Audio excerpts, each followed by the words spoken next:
High all welcome to another episode face your exams. ഈ വീഡിയോയിൽ formation of a company എന്ന ചാപ്റ്ററാണ് discuss ചെയ്യുന്നത്. സോ ഒരു കമ്പനി ഫോം ചെയ്യുന്നതിൻ്റെ പ്രോസസ്സ് എന്തൊക്കെയാണെന്നാണ് നമ്മൾ ഈ ചാപ്റ്ററിൽ ഡിസ്കസ് ചെയ്യുന്നത്. സോ മെയിനായിട്ടും formation of a company process എന്ന് പറയുന്നത് 3 സ്റ്റേജ് ആയിട്ടാണുള്ളത്. First one promotion, second one registration and incorporation, third one commencement of business. അപ്പം ആദ്യത്തെ സ്റ്റേജ് എന്ന് പറയുന്നത് പ്രൊമോഷനാണ്, രണ്ടാമത്തെ സ്റ്റേജാണ് രജിസ്ട്രേഷൻ ആൻഡ് ഇൻകോർപ്പറേഷൻ, മൂന്നാമത്തെ സ്റ്റേജ് ബിസിനസ് സ്റ്റാർട്ട് ചെയ്യുന്നത്, that is commencement of business. അപ്പോൾ ഫസ്റ്റ് സ്റ്റേജ് നമുക്ക് നോക്കാം, പ്രൊമോഷൻ എന്താണെന്ന് നോക്കാം. Promotion is the first stage in the formation of a company. It is the initial work involve in bringing as business concern into existence and making arrangements for its proper running. ആദ്യമായിട്ടൊരു ബിസിനസ്സിനെ ഉണ്ടാക്കിക്കൊണ്ടുവരുന്ന ആദ്യത്തെ ഒരു സ്റ്റേജിനെയാണ് promotion എന്ന് പറയുന്നത്. അപ്പോൾ ഒരു business lively ആക്കാൻ വേണ്ടി അല്ലെങ്കിൽ ഒരു ബിസിനസ് റൺ ചെയ്യാൻ വേണ്ടിയിട്ട് എന്തൊക്കെ കാര്യമാണോ ഫസ്റ്റ് സ്റ്റേജിൽ വേണ്ടത് ആ കാര്യങ്ങളെല്ലാം ഉൾക്കൊള്ളുന്ന ഒരു സ്റ്റേജാണ് പ്രൊമോഷൻ എന്ന് പറയുന്നത്. So the term promotion refers to sum total of activities by which a business enterprise is brought into existence. ഒരു ബിസിനസ് എൻ്റർപ്രൈസ് സ്റ്റാർട്ട് ചെയ്യാൻ വേണ്ടി എന്തൊക്കെ ആക്ടിവിറ്റീസ് ആണോ വേണ്ടത് അതിനെ എല്ലാം കൂടി പറയുന്ന പേരാണ് പ്രൊമോഷൻ എന്നുള്ളത്. And the promoters are people who carry out the promotion of a company. അപ്പം പ്രൊമോട്ടേഴ്സ് എന്ന് പറയുന്ന ഒരു ഗ്രൂപ്പ് ഓഫ് പീപ്പിളാണ്. ഈ പ്രൊമോഷൻ എന്ന ഒരു ആക്ടിവിറ്റി ചെയ്യുന്ന ആൾക്കാരെ എല്ലാം കൂടി പറയുന്ന പേരാണ് പ്രൊമോട്ടേഴ്സ് എന്ന് പറയുന്നത്. They are primarily responsible for the success or failure of the business project. അപ്പോൾ ആ ഒരു ബിസിനസ് സക്സസ് ആവുന്നോ ഫെയിലിയർ ആവുന്നോ എന്നുള്ളത് ഈ പ്രൊമോട്ടേഴ്സിൻ്റെ റെസ്പോൺസിബിലിറ്റിയാണ്. സോ ഫസ്റ്റ് സ്റ്റേജ് എന്ന് പറഞ്ഞാൽ ഇത്രയേ ഉള്ളൂ, പ്രൊമോഷൻ. പ്രൊമോഷൻ എന്ന് പറഞ്ഞാൽ ഒരു ബിസിനസ് എക്സിസ്റ്റൻസ് ആവാൻ വേണ്ടി ആദ്യം ചെയ്യുന്ന കുറേ കാര്യങ്ങളുണ്ടല്ലോ, അതിന് ആ ഫസ്റ്റ് സ്റ്റേജിൽ വരുന്ന കാര്യങ്ങളെല്ലാം കൂടിയാണ് പ്രൊമോഷൻ എന്ന് പറയുന്നത്. അതിനുവേണ്ടി ആ കാര്യങ്ങളെല്ലാം ക്യാരി ഔട്ട് ചെയ്യുന്ന ആൾക്കാരെ പറയുന്ന പേരാണ് പ്രൊമോട്ടേഴ്സ്. ദെൻ രണ്ടാമത്തെ സ്റ്റേജാണ് registration or incorporation. Registration or incorporation. So registration or ഇൻകോർപ്പറേഷനിൽ ആദ്യം തന്നെ പറയുന്നത് ഓരോ ടൈപ്പ് ഓഫ് കമ്പനീസിൽ എത്ര പേരാണ് ഒരു കമ്പനി സ്റ്റാർട്ട് ചെയ്യാൻ വേണ്ടിയിട്ട് വേണ്ടതെന്നാണ്. So 7 or more person where a company to be formed is to be a public company. ഒരു പബ്ലിക് കമ്പനിയാണ് നിലവിൽ വരാൻ വേണ്ടി പോകുന്നതെങ്കിൽ അതിൽ മിനിമം 7 ആൾക്കാർ വേണം. സോ 7 അതിലധികം ആൾക്കാരുണ്ടെങ്കിലാണ് ഒരു പബ്ലിക് കമ്പനി രജിസ്റ്റർ ചെയ്യാൻ വേണ്ടി സാധിക്കുക. Then 2 or more persons where the company to be formed is to be a private company. ഒരു പ്രൈവറ്റ് കമ്പനി ആണെങ്കിൽ മിനിമം 2 ആൾക്കാരെങ്കിലും മെമ്പേഴ്സായിട്ട് ഉണ്ടായിരിക്കണം. And 1 person where the company to be formed is to be 1 person company. അതൊരു 1 person company ആണെങ്കിൽ ഒരാൾ മാത്രം മതി. So registration വേണ്ടിയിട്ട് minimum ഓരോ ടൈപ്പ് ഓഫ് കമ്പനിയിൽ വേണ്ട ആൾക്കാരാണ് ആദ്യം തന്നെ പറഞ്ഞിരിക്കുന്നത്. ദെൻ രജിസ്ട്രേഷൻ ഇമ്പോർട്ടൻ്റ് ആയിട്ടുള്ളൊരു കാര്യമാണ് ഫയലിംഗ് ഇമ്പോർട്ടൻറ്റ് ആയിട്ടുള്ള ഡോക്യുമെൻറ്റ്സ് ആവശ്യമായിട്ടുണ്ട്. അതിൽ മെയിനായിട്ട് 3 ഡോക്യുമെൻറ്റ്സാണ് നമുക്കിവിടെ പഠിക്കാനുള്ളത്. ഒന്നാമത്തേത് memorandum of association, then article of association and prospectus. ഈ 3 ഡോക്യുമെൻറ്റ്സിനെ കുറിച്ചിട്ടാണ് നമുക്കിനി ഡീറ്റെയിൽ ആയിട്ട് പഠിക്കാനുള്ളത്. സോ ആദ്യം തന്നെ നമുക്ക് മെമ്മറാൻഡം ഓഫ് അസോസിയേഷൻ നോക്കാം. സോ ഒരു കമ്പനി ഫോം ചെയ്യുമ്പോൾ കമ്പനിക്ക് ഏറ്റവും ഇമ്പോർട്ടൻ്റ് ആയിട്ട് ഏറ്റവും ആദ്യം വേണ്ട ഒരു ഡോക്യുമെൻ്റ് എന്ന് പറയുന്നത് മെമ്മറാൻഡം ഓഫ് അസോസിയേഷനാണ്. It contains the fundamental conditions on which company is to be incorporated. എന്ത് ഫണ്ടമെൻ്റൽ കണ്ടീഷൻ്റെ ബേസിലാണോ കമ്പനി ഇൻകോർപ്പറേറ്റ് ചെയ്യുന്നത് അത് അടങ്ങിയിരിക്കുന്നതാണ് ഈ മെമ്മറാൻഡം ഓഫ് അസോസിയേഷൻ എന്ന് പറയുന്നത്. It is the most important document for the registration or incorporation of a joint stock company. ഒരു ജോയിൻറ്റ് സ്റ്റോക്ക് കമ്പനിക്ക് രജിസ്ട്രേഷൻ അല്ലെങ്കിൽ ഇൻകോർപ്പറേഷൻ നടത്താൻ വേണ്ടിയിട്ട് ഏറ്റവും ഇമ്പോർട്ടൻ്റ് ആയിട്ട് വേണ്ട ഒരു ഡോക്യുമെൻ്റാണ് മെമ്മറാൻഡം ഓഫ് അസോസിയേഷൻ. ഒരു കമ്പനിക്കും മെമ്മറാൻഡം ഓഫ് അസോസിയേഷൻ ഇല്ലാത്ത ഒരു കമ്പനിക്കും രജിസ്റ്റർ ചെയ്യാൻ വേണ്ടിയിട്ട് സാധിക്കുന്നതല്ല. സോ ഒരു ഡെഫിനിഷൻ പറയാനാണെങ്കിൽ the memorandum of association of a company is its charter and defines the limitations of the powers of the company. The memorandum contains the fundamental conditions upon which alone the company is allowed to be incorporated. ഇതാണ് memorandum of അസോസിയേഷൻ്റെ ഒരു definition ചോദിക്കാനാണെങ്കിൽ നിങ്ങൾക്ക് എഴുതാൻ വേണ്ടി പറ്റുന്നത്. Then ഒരു memorandum of അസോസിയേഷൻ്റെ requirements, മെയിനായിട്ട് അതിൽ വേണ്ട കാര്യങ്ങൾ. First one, the name of the company with limited as the last word of the name in the case of public limited company and with private limited as the last word of the name in the case of A private limited company. അതായത് ഒന്നാമതായിട്ട് വേണ്ടത് കമ്പനിയുടെ പേരാണ്. ആ കമ്പനിയുടെ പേരിൻ്റെ കൂടെ company ഒരു പബ്ലിക് ലിമിറ്റഡ് കമ്പനി ആണെങ്കിൽ പേരിൻ്റെ ലാസ്റ്റ് ലിമിറ്റഡ് എന്നൊരു വേർഡും, പ്രൈവറ്റ് ലിമിറ്റഡ് കമ്പനി ആണെങ്കിൽ കമ്പനിയുടെ പേരിൻ്റെ ലാസ്റ്റ് പ്രൈവറ്റ് ലിമിറ്റഡ് എന്നും ഉണ്ടായിരിക്കണം. ദെൻ രണ്ടാമതായിട്ട് വേണ്ടത് the state in which the registered office of the company is to be situated. ഈ കമ്പനി രജിസ്റ്റർ ചെയ്യുന്ന രജിസ്റ്റേർഡ് ഓഫീസ് ഏത് സ്റ്റേറ്റിലാണ് സിറ്റുവേറ്റ് ചെയ്തിരിക്കുന്നത്. Then the object of the കമ്പനിയുടെ objectives, the liability of members of the കമ്പനിയുടെ മെമ്പേഴ്സിൻ്റെ ലാബിലിറ്റി ഏത് ടൈപ്പാണ്, ലിമിറ്റഡ് ആണോ അൺലിമിറ്റഡ് ആണോ, ദെൻ ലിമിറ്റഡ് ബൈ ഷെയർസ് ആണോ ലിമിറ്റഡ് ബൈ ഗ്യാരണ്ടി ആണോ, അതൊക്കെ സ്റ്റേറ്റ് ചെയ്തിരിക്കണം. The amount of share capital with which the company is to be registered and the division thereof. അപ്പോൾ അവരുടെ ടോട്ടൽ ഷെയർ ക്യാപിറ്റൽ എത്രയാണ്, അതിൻ്റെ ഡിവിഷൻ എങ്ങനെയാണ് വരുന്നത്. Then no subscriber of memorandum shall take less than 1 share. ഒരു ഷെയറെങ്കിലും എടുക്കാത്തയാളെ മെമ്മറാൻഡത്തിൻ്റെ സബ്സ്ക്രൈബറായിട്ട് ചേർക്കാൻ വേണ്ടി പാടുള്ളതല്ല. Then each subscriber of the memorandum shall write opposite to his name the number of shares he takes. ആ മെമ്മറാൻഡം ഓഫ് അസോസിയേഷൻ്റെ ലാസ്റ്റ് ഒരു ഡിക്ലറേഷൻ ഉണ്ട്. അവിടെ എല്ലാ സബ്സ്ക്രൈബേഴ്സും പേരെഴുതി സൈൻ ചെയ്യണം. അതിൻ്റെ നേരെ എത്ര ഷെയർസാണ് അവർ എടുത്തിരിക്കുന്നത് എന്നും കൂടെ നോട്ട് ചെയ്യണം. ഇതാണ് മെമ്മറാൻഡത്തിൽ വേണ്ട റിക്വയർമെൻറ്റ്സ് എന്ന് പറയുന്നത്. നെക്സ്റ്റ് നമ്മൾ നോക്കുന്ന കോണ്ടൻറ്റ്സ് ഓഫ് മെമ്മറാൻഡം. ഒരു മെമ്മറാൻഡത്തിൻ്റെ ഉള്ളടക്കമാണ്, അതിൻ്റെ ഉള്ളിൽ എന്തൊക്കെ കാര്യങ്ങളാണ് ഉണ്ടാകുന്നത്. അത് മെയിനായിട്ടും 6 ക്ലോസ് ആയിട്ടാണ് തിരിച്ചിരിക്കുന്നത്. Name clause, situation or registered office clause, object clause, liability clause, capital clause and association clause. ഇങ്ങനെ 6 ക്ലോസ് ആയിട്ടാണ് ഇതിൻ്റെ കോണ്ടൻറ്റ്സ് തിരിച്ചിരിക്കുന്നത്. അപ്പോൾ ഫസ്റ്റ് നമുക്ക് നോക്കാം name close. The first close of memorandum shall state the name of proposed company. ആ കമ്പനിയുടെ പേര് കാണിക്കുന്നതാണ് name close. A company being A legal entity must have A name for it's existence. ഒരു company ഒരു legal entity ആയതുകൊണ്ട് തന്നെ ആ കമ്പനിയുടെ എക്സിസ്റ്റൻസിന് അതിന് സ്വന്തമായൊരു പേര് വേണം. അപ്പോൾ ആ പേര് തീരുമാനിക്കുന്ന സമയത്തും അല്ലെങ്കിൽ പേര് നമ്മൾ സെലക്ട് ചെയ്യുന്ന സമയത്തും കുറേ റിസർവ്ഡ് ആയിട്ടുള്ള പേരുകൾ ഉണ്ടാകാൻ വേണ്ടി പാടില്ല, റിപ്പീറ്റഡ് നെയിംസ് ഉണ്ടാകാൻ വേണ്ടി പാടില്ല, അങ്ങനെയുള്ള കുറേ കാര്യങ്ങളുണ്ട്. അതിൻ്റെ കൂടെ തന്നെ കമ്പനി ഒരു പബ്ലിക് കമ്പനി ആണെങ്കിൽ ലിമിറ്റഡ് എന്ന വേർഡും, പ്രൈവറ്റ് കമ്പനി ആണെങ്കിൽ പ്രൈവറ്റ് ലിമിറ്റഡ് എന്ന വേർഡും അതിൻ്റെ ആ പേരിൻ്റെ ലാസ്റ്റ് എൻഡിൽ ഉണ്ടായിരിക്കണം. അതാണ് നെയിം ക്ലോസിൽ പറയാനുള്ളത്. ദെൻ രണ്ടാമത്തെ ക്ലോസ് ആണ് registered office clause. This clause mention the name of the state in which registered office of the company is to be situated. കമ്പനിയുടെ രജിസ്റ്റേർഡ് ഓഫീസ് സിറ്റുവേറ്റ് ചെയ്യേണ്ട സ്റ്റേറ്റ് ഏതാണെന്ന് മെൻഷൻ ചെയ്യുന്ന ക്ലോസ് ആണ് registered office close.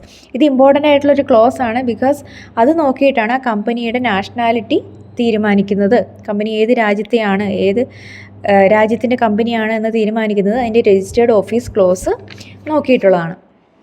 Then മൂന്നാമതാണ് object clause. Object ക്ലോസും ഒരു important ആയിട്ടുള്ള clause ആണ്. This states the object of the company. കമ്പനിയുടെ ഒബ്ജക്ട്സ് അല്ലെങ്കിൽ ഒബ്ജക്റ്റീവ്സ് എന്തൊക്കെയാണെന്ന് പറയുന്നതാണ് object clause. This that is the type of activities with the company can carry on. ഏതൊക്കെ കാര്യങ്ങളാണ്, ഏതൊക്കെ ആക്ടിവിറ്റീസാണ് കമ്പനിക്ക് കമ്പനിയുടെ പേരിൽ ചെയ്യാൻ വേണ്ടി പറ്റുക. A company can take up only those activities which are mentioned in the memorandum and beyond which it cannot go. അപ്പം മെമ്മറാൻഡം ഓഫ് അസോസിയേഷനിൽ കമ്പനിയുടെ ആക്ടിവിറ്റീസ് എന്ന് പറഞ്ഞിട്ടുള്ള കാര്യങ്ങൾ മാത്രമേ ആ കമ്പനിക്ക് ചെയ്യാൻ വേണ്ടി പറ്റുള്ളൂ. അതിൽ അധികമായിട്ട് അല്ലെങ്കിൽ അതിന് ബിയോണ്ടായിട്ട് എന്ത് ചെയ്തിട്ടുണ്ടെങ്കിലും അത് ഈ ഒബ്ജക്റ്റ് ക്ലോസിന് എതിരായിരിക്കും. ആൻഡ് നാലാമത്തെ ക്ലോസ് ആണ് ലാബിലിറ്റി ക്ലോസ്. ലാബിലിറ്റി ക്ലോസിൽ ഏത് ടൈപ്പ് ഓഫ് ലാബിലിറ്റിയാണ് കമ്പനിയുടെ മെമ്പേഴ്സിന് ഉണ്ടാവുക, ലിമിറ്റഡ് ആണോ അൺലിമിറ്റഡ് ആണോ, ദെൻ ലിമിറ്റഡ് ലാബിലിറ്റി ആണെങ്കിൽ ലിമിറ്റഡ് ബൈ ഷെയർസ് ആണോ ലിമിറ്റഡ് ബൈ ഗ്യാരണ്ടി ആണോ, അങ്ങനെയുള്ള കാര്യങ്ങളൊക്കെ മെൻഷൻ ചെയ്യുന്ന ക്ലോസ് ആണ് liability close. And fifth one is capital close. This close States the capital of the company with which the company is registered. Company register ചെയ്യുമ്പോൾ എത്ര ക്യാപിറ്റലിലാണ് register ചെയ്യുന്നത്, ആ ഷെയർ ക്യാപിറ്റലിൻ്റെ ഡിവിഷൻ എങ്ങനെയാണ്, രജിസ്റ്റേർഡ് എമൗണ്ട് എത്രയാണ്, authorised എത്രയാണ്, nominal capital എത്രയാണ്, ഇങ്ങനെയുള്ള കാര്യങ്ങളൊക്കെ മെൻഷൻ ചെയ്യുന്നതാണ് capital clause. And last one is the association or subscription close. That is ആരൊക്കെയാണ് ഈ മെമ്മറാൻഡം സബ്സ്ക്രൈബ് ചെയ്തിരിക്കുന്നത് എന്ന് കാണിക്കുന്ന ഒരു ക്ലോസ് ആണ് ലാസ്റ്റ് ക്ലോസ്, സബ്സ്ക്രിപ്ഷൻ ക്ലോസ് എന്ന് പറയുന്നത്. അതിൽ ലാസ്റ്റ് ഒരു സ്റ്റേറ്റ്മെൻറ്റ് ഉണ്ടാവും, അതിൽ സബ്സ്ക്രൈബ് ചെയ്ത ആൾക്കാരുടെ എല്ലാം പേരിലൊരു സ്റ്റേറ്റ്മെൻറ്റ്, അതുപോലെ തന്നെ ആ ഡിക്ലറേഷന് ശേഷം എല്ലാ സബ്സ്ക്രൈബേഴ്സും അവരുടെ പേരും അതുപോലെ തന്നെ അവരുടെ ഫുൾ അഡ്രസ്സും അവരെത്ര ഷെയർസാണ് എടുത്തിരിക്കുന്നതെന്നും കാണിച്ച് സൈൻ ചെയ്യേണ്ടതാണ്. ഇങ്ങനെയാണ് ഒരു മെമ്മറാൻഡം ഓഫ് അസോസിയേഷൻ്റെ കോണ്ടൻറ്റ്സ് ഉണ്ടാവുന്നത്.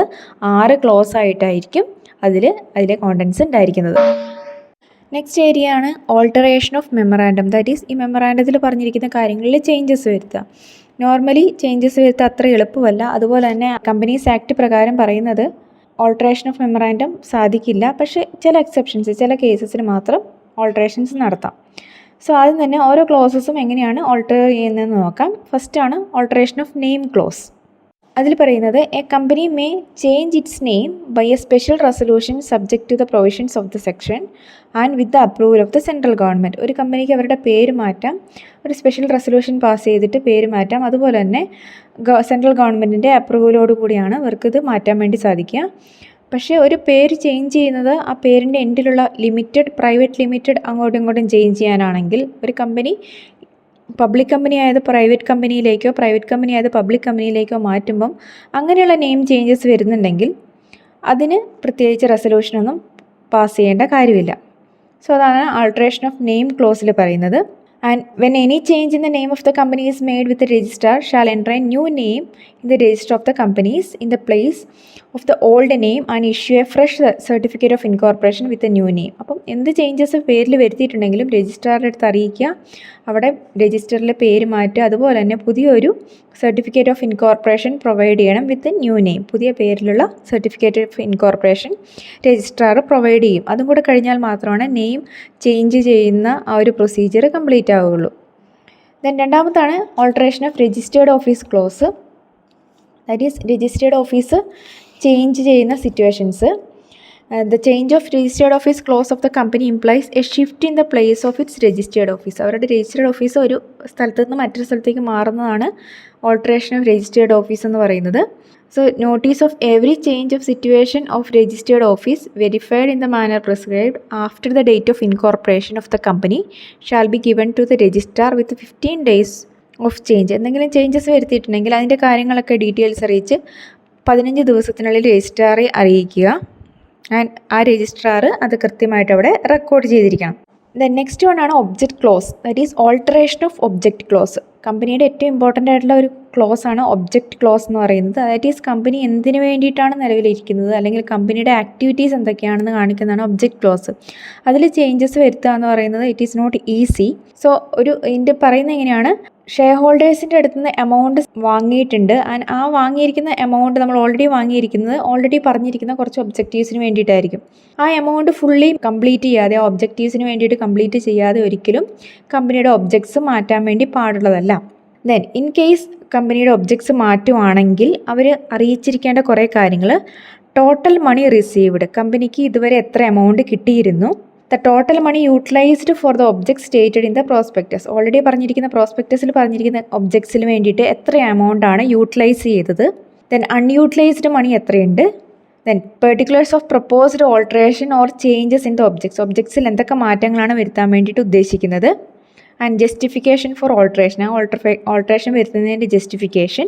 Then amount proposed to be utilised for new projects, ആ ചേഞ്ച് വന്നിരിക്കുന്നതിന് വേണ്ടിയിട്ട് എത്ര എമൗണ്ടാണ് പ്രപ്പോസ് ചെയ്തിരിക്കുന്നത്.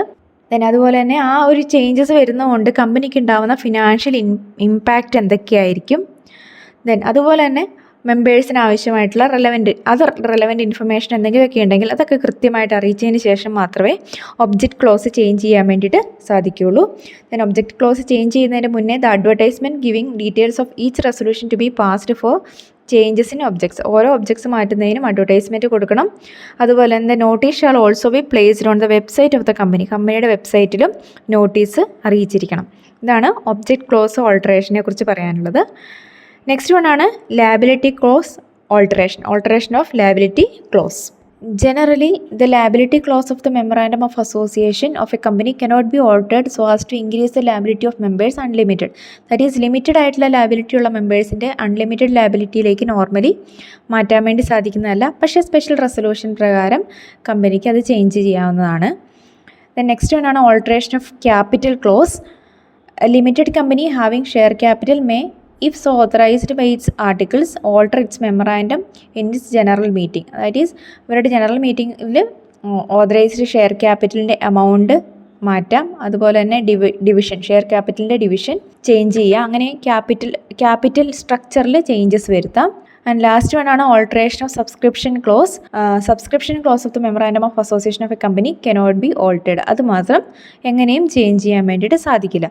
സോ ഇത്രയാണ് ഓൾട്ടറേഷൻ ഓഫ് മെമ്മറാൻഡം ഓഫ് അസോസിയേഷനിൽ പറയാനുള്ളത്. സോ ആദ്യം തന്നെ എന്താണ് മെമ്മറാൻഡം ഓഫ് അസോസിയേഷൻ? കമ്പനിയുടെ ഫോം ചെയ്യാനുള്ള ഏറ്റവും ഇമ്പോർട്ടൻ്റ് ആയിട്ടുള്ള ഒരു ഡോക്യുമെൻ്റ് ആണ്.